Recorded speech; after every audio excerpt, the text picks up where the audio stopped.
everyone, and welcome back to the show. Today on your daily starter, let's talk about the difference between those that actually get things done versus those that dream about things, right? So doers versus the dreamers. Hello friend, this is the voice of Ademola Morebise.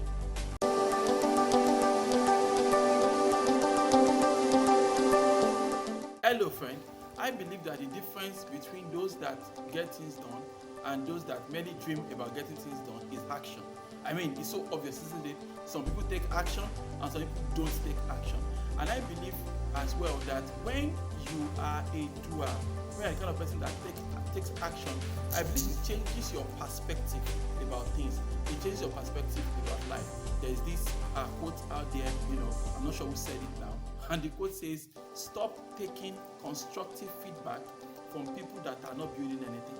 I mean, if you are not building anything, you don't know enough. You don't have enough experiential experience. You don't have enough experiential knowledge to give me feedback on the things I am doing. Right? I mean, every now and then you're going to meet, we call them armchair analysts, right? You just sit on the armchair, you're doing nothing, but they got an opinion about everything you do. Isn't it? They're ready to offer criticisms. And a lot of those criticisms is unfair because if they were in the same situation as you, they probably do worse, right? I mean, it's a different world out there to everybody that is trying to do something, okay? So if you are not doing something and all you do is just to think and daydream, you are missing out on a whole new world, right? So beyond just propounding theories and testing out ideas, you also need to understand that there is that place for you to actually get your hands dirty and see how you can actually get things done. All right. And now when it comes to getting things done, of course, there's always this, you have to deal with a certain mindset. For example, you have to deal with the idea that this thing might fail, right? I believe that you can't do anything new if you don't have an appetite for risk, right? The idea that this might not work, but then what if this might not work, but then what if, and when you begin to think about it in that line, you'll be able to say, okay, this and this, things are coming together. You're getting a better, in a better frame of mind to better analyze things and understand what can work and what might not work. So a lot of times we come with all these brilliant ideas, things we want to do, but we are held back by our fear of failure. We don't want to fail. So we want to polish that idea in our head. It has to be polished, it has to be perfect, it has to work in our imagination before we get it done, right? But someone on the other hand is biased towards taking action.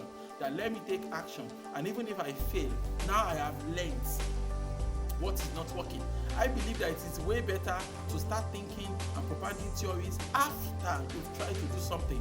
So you've done something now, you fail. But actually, because you've interacted with the real world, your idea has interacted with the real world, your idea has interacted with the market, your idea has had some interactions. And there is no idea that interacts, right, with the marketplace. There's no idea that interacts with others and comes back, unchanged. It is going to change. So what have you learned from the road? What have you learned from the market? These are very, very important concepts that everybody, that is serious about making a change should embody. We should understand these things and embrace it. But if you have that fear, all right, the fear of failure, the fear of feedback, what people say, we are going to condemn this action of mine. If you have that kind of fear, it's very hard for you to do anything original. It will be hard for you to do something that can be considered to be groundbreaking. Okay, and so there are two sides of this divide. Some people do a lot of thinking, a lot of dreaming, but they don't do anything really, right? And some people, they're more biased towards action. So I'd prefer, if you and I, right, if we could have a bias for action as opposed to just thinking and propounding theories and just talking about it. I prefer we just go out there and do it. And even if we fail, well, that's good. We've learned something new.